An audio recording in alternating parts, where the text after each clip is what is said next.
وما أهلكنا من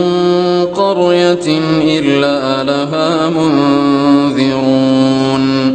ذكرى وما كنا ظالمين وما تنزلت به الشياطين وما ينبغي لهم وما يستطيعون إنهم عن السمع لمعزولون فلا تدع مع الله إلها آخر فتكون من المعذبين وأنذر عشيرتك الأقربين واخفض جناحك لمن اتبعك من المؤمنين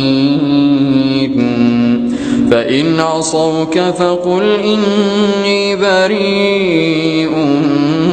مما تعملون وتوكل على العزيز الرحيم الذي يراك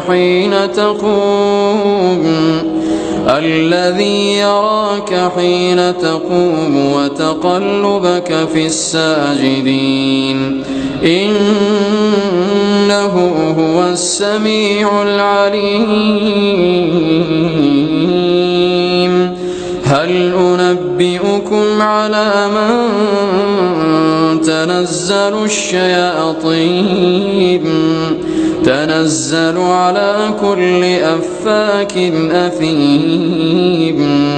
يلقون السمع وأكثرهم كاذبون والشعراء يتبعهم الغاوون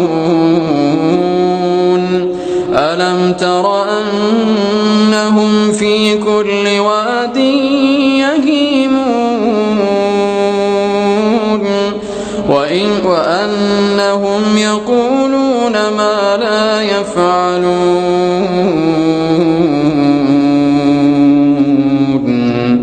إلا الذين آمنوا وعملوا الصالحات وذكروا الله كثيرا وانتصروا من بعد ما ظلموا